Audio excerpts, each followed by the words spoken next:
Today I'm going to talk to you guys about a solid foundation. And over the course of my life, I've been involved in a number of building projects. When I was 11 years old, my parents decided we needed to add on to our living room.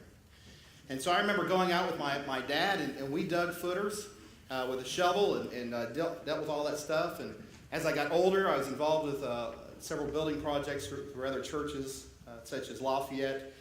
We built $2.3 million over there. And in recent days, 2 phases of building here. So I know that the foundation is so important in terms of how that happens when you dig those footers, when you create that foundation. It's important that you do it right. And it's very important that it's placed in the right place. When we built this first edition, they put the foundation down, and then we started to mark things out and realized that the foundation was not in the right place. So they had to add on to the foundation in order to make it work. Very unique thing. But it's important that we know what's happening with the foundation. The foundational work is very crucial. How would you like to have this headline hit your paper? Developers of Fort Wayne, Indiana, Homewood Suites facing multi-million-dollar choices to correct staggering series of contractor blunders. Okay, how would you like to hear that one? That's a real article from December 18th of 2008. Okay, I'm going to read part of this article to you. Dave Fuller has been in the construction business 29 years, the last 9 as Allen County's building commissioner. So when he says he's never seen anything this bad in terms of the quality of workmanship, you know it's serious.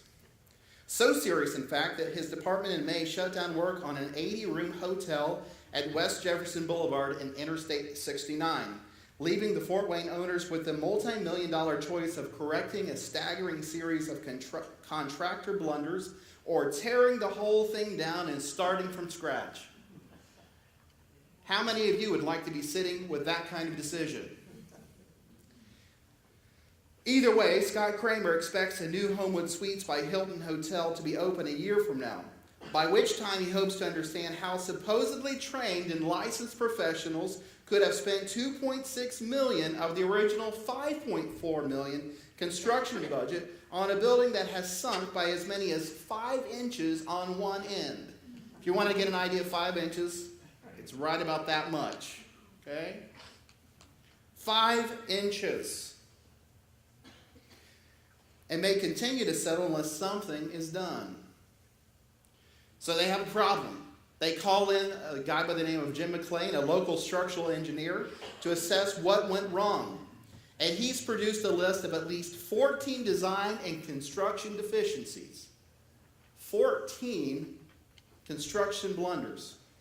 The most serious of which was the failure to compensate for the unstable soil that has turned a would-be hotel into a leaning tower without the tourism benefits. Part of the soil problem, he said, was caused by the pre-construction removal of underground water storage tanks and the failure to properly compact the soil afterward. I can tell you this much, if you're going to take something out, you better make sure it's really compact so that it doesn't have a tendency to want to fall. I know when they tore down the old sanctuary and cracked the basement floor and filled that all in, they worked really hard to make sure that that was compacted very well, so that this part of the building right over here where you guys are sitting won't sink.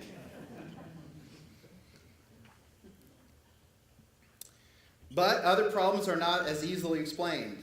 Part of the foundation was poured improperly, and adequate foundations were not provided at all under the stair towers. The towers were not adequately anchored to the rest of the building, so you've got staircases that are not connected to the rest of the building, possibly allowing shifting, and then some electrical work was not done as designed. So you've got all kinds of different problems here, multiple problems. And so the superstructure is questionable. Just what I want to hear. We've got a questionable superstructure. And because of the unfinished building has been exposed to the weather for months, the exterior insulation has been damaged beyond repair. So they've spent $2.6 million with a building that they're saying we either have to really gut and do some major changes to make it structurally sound, or tear it down and start over. Okay? So the contractor said it would cost about $2.3 million to correct these and other problems. You guys ready for this? So they've already spent $2.6. Now they're talking about $2.3 million in order to fix the problem. On top of remember it was $5.4 originally, right? Not to mention the expense of completing the project. The other option would be to tear the half-finished shell down at a cost of about $300,000 and start over. Okay, so we spent $2.6. To fix it, it's at least $2.3. Which way do you go? I think they probably thought, you know what, if we're about the same amount of money, no matter how we cut this, we might as well tear it down and start over, because we've learned that Band-Aid fixes don't always fix everything. And just because it's an estimate doesn't mean it's going to cost that much. So they knew that they were probably going to be almost the same amount regardless. So they said, let's start over and tear down. I don't know about you, but I would be very frustrated. Very frustrated. So what do we learn about this kind of deal? Is that foundations are extremely important. I can tell you that the pier that's right over here, there are 2 levels. The pier sits on 2 stacked levels with extra rebar and structure in order to handle the weight of these piers. I saw them do it. It's important that it has enough to withhold the sheer magnitude of wind and all the other loads that happen with building. I don't know all the ins and outs of that because I'm not a structural engineer or an architect. But I know this much. It's either going to be good or it's going to be bad. I know that much. So it's important that we get the good foundation. So we're going to look at our text this morning. It's found in Matthew chapter 7. And this is kind of the end of this entire series, the Sermon on the Mount, that we've been walking through the last several months. The Sermon on the Mount is a series of snippets of sermonettes, if you will, that Jesus puts together dealing with how should you live your life. How should you live your life? And gave some very practical examples of how to live your life. Because we all deal with people, we all deal with relationships, we all deal with money, we deal with all kinds of things. And so Jesus tries to give an overview of what it's like to live a Christian life. And then this is kind of the end of that series. And so we're going to pick this up here this morning. Matthew chapter 7, 24 to 29. Therefore, everyone who hears these words of mine and puts them into practice is like a wise man who built his house on the rock. Rock is something that's sturdy, it's strong. The rain came and the streams rose and the winds blew and beat against that house, yet it did not fall, because it had its foundation on the rock. But everyone who hears these words of mine and does not put them into practice is like a foolish man who built his house on sand. Ever gone to the beach before? You ever played with sand? Not the sand that's right up against where the waves are hitting it, but just a little bit further back. Especially if you go to Florida, that white sand. You ever played with that stuff? That stuff is loose.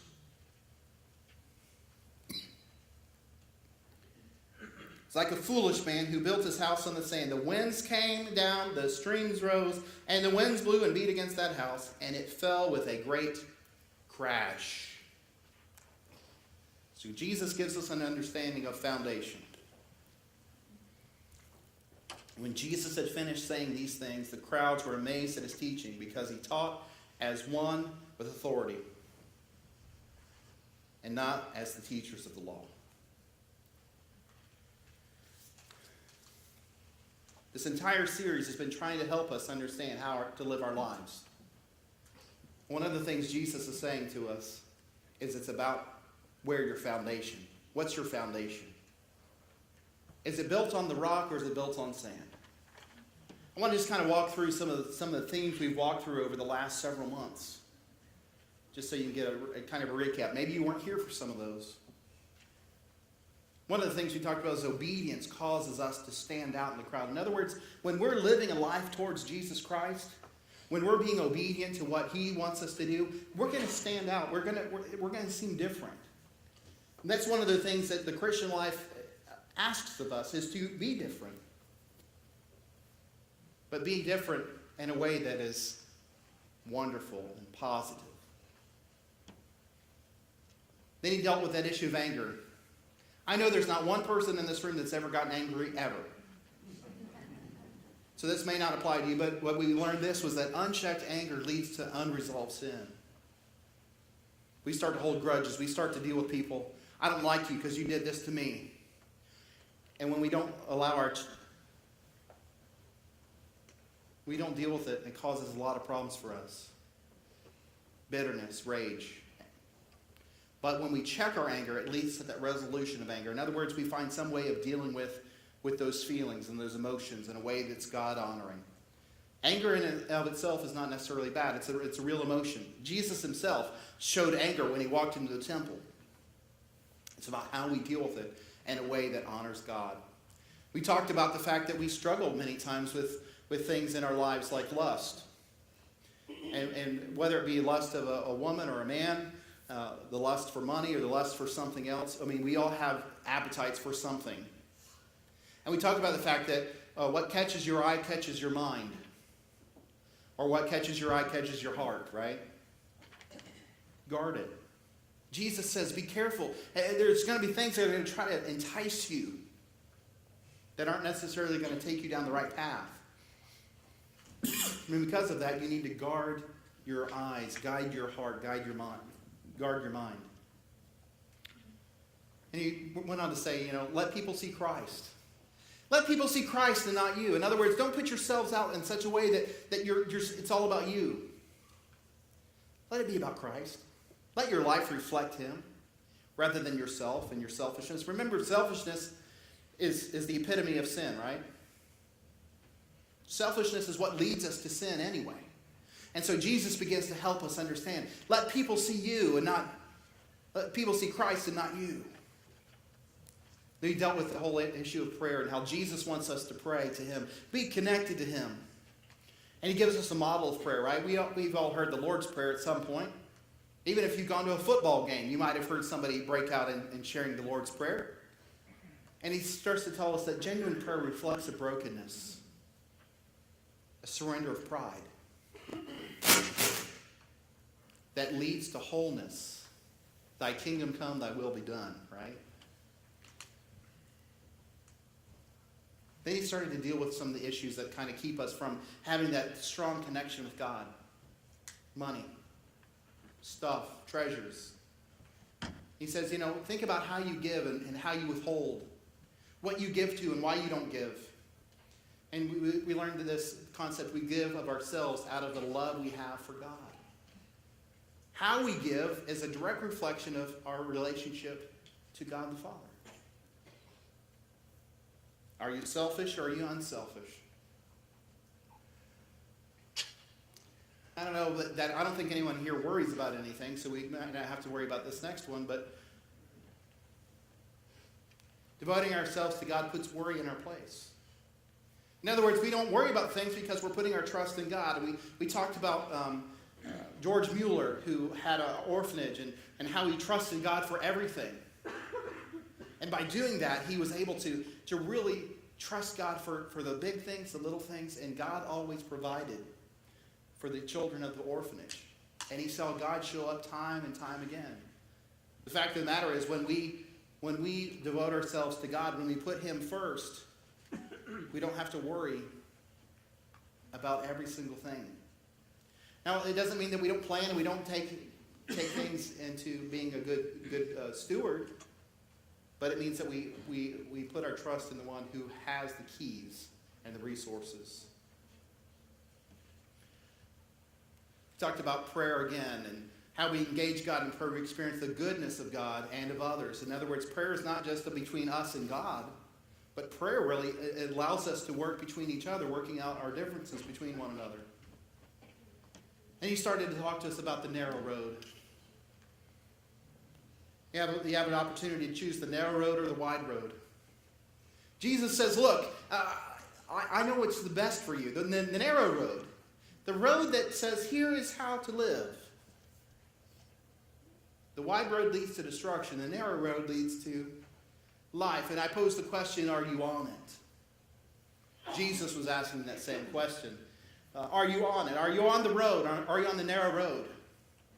The narrow road sometimes requires brokenness and sometimes requires us to relinquish our selfishness and deal with those issues of pride.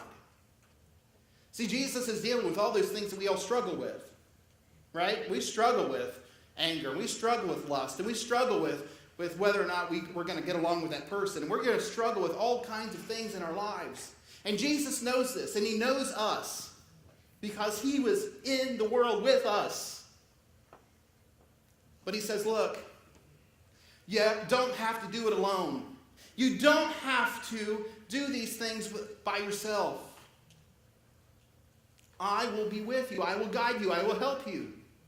If you are willing to surrender, if you're willing to put your trust in me. Over and over, he talks about seek first his kingdom and his righteousness. And all these things will be added to you as well. And then we get down to this passage here today. This passage. This really comes down to an issue of choice, doesn't it?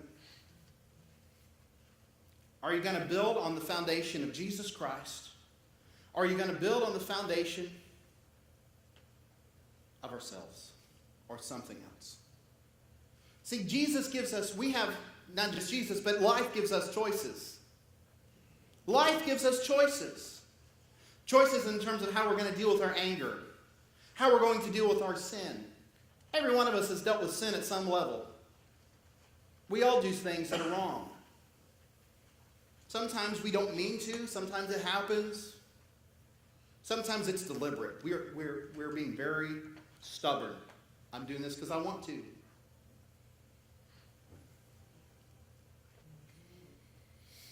We have a choice to be godly or ungodly. We can choose to be holy or unholy. It's all about choices. See, you have a choice and I have a choice. Jesus knows we all have choices. The question becomes, which choice do you choose? Do you choose Christ first, or do you choose yourself first? Every time that we walk through any of these things was always, is Christ first, or is yourself first? God first or self first? It's always a choice. It's always a choice. You have a choice. The thing is, I can tell you this. Life has all kinds of issues that are thrown our way. Life has things that are going to be thrown our way. Sometimes they're good things, and sometimes they're those unexpected things you're like, I can't believe this is happening to me. For some of you, I've walked through some of those moments where you're like, I can't believe this is happening to me. Why now? Why this? And in those moments, you have to really deal with the question, is my foundation in Jesus Christ? Or am I trying to go this alone? Am I trying to be the Lone Ranger? Every time you become the Lone Ranger, you're choosing to be the foolish builder. Because no matter how hard we try, no matter how much we think we know what's best and what's good, we're not nearly as smart as we think we are. That's why it's important that you have your foundation in Jesus Christ. I want you to watch this video for a moment, and then we'll kind of finish up.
So the big deal is our foundation is our choice. It's Christ or something else. It's sand or the rock. In the video, you saw things like many times we spend a lot of times playing in the sand. Here's the reality, ladies and gentlemen. Some of us play church, dabble in Christianity, dabble in Christ. But it's not enough if Jesus is not your foundation. The sand is where we spend a lot of time, unfortunately. Unless we're making Christ the very center, unless we're making sure that foundation is in Jesus Christ, we will always fall. When the winds and the waves and all of life's trials and tribulations and everything else that we face, when it happens to us, and it will, the question becomes, is your life built on the right thing? You heard it last week. What are you putting your life upon? What is your foundation? Is it in Jesus or is it in somebody else? Is it in Jesus or is it in something else? Is it in Jesus? Is it in your hope that you have enough money? Is it the hope that your name is good enough? See, life is no respecter of persons. Sometimes life hits us no matter how much money you have, no matter how big you think your britches are, how big your name is, who you think you are. At the end of the day, life's going to happen. And the real question is Christ your foundation or is it something else? I would propose to you that if you allow Christ to be your foundation, you will get through the hardest of times. If Christ is your foundation, you'll get through the hardest of times. And when He's not, you will flounder, you will struggle, you won't know what to do.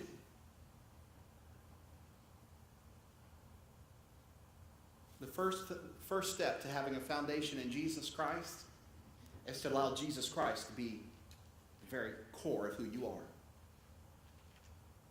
Church of the Nazarene and other Christian organizations, we talk about the idea of inviting Christ in. Inviting Christ in. Is Christ in your heart?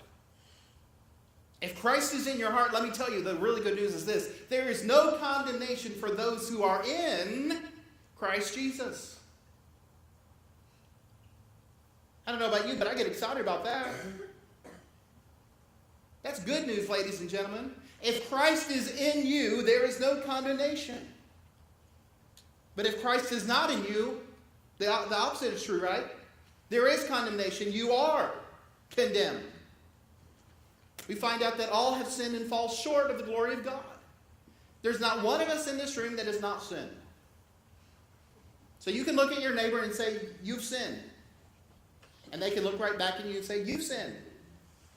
And both statements would be true. But here's the good news. When we're in Christ Jesus, Jesus stands in front of us, between God and ourselves. And we experience the fact that He says, there is no condemnation. I take the penalty of your sin.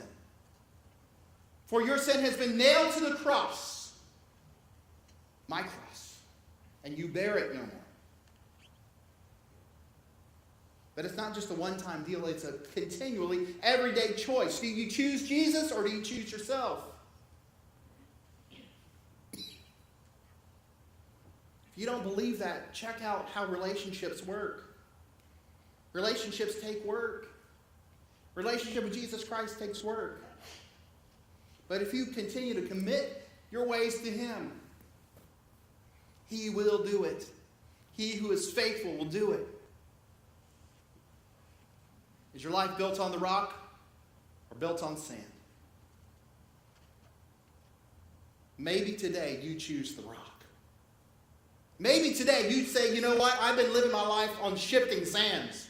And my life looks like that house that got swept away. We've all seen the pictures of houses being swept away by a tsunami, by floods. Is that what your life reflects? You know it better than I do. If your life is built on sand, I propose you replace that sand with the rock, with the foundation of Jesus Christ.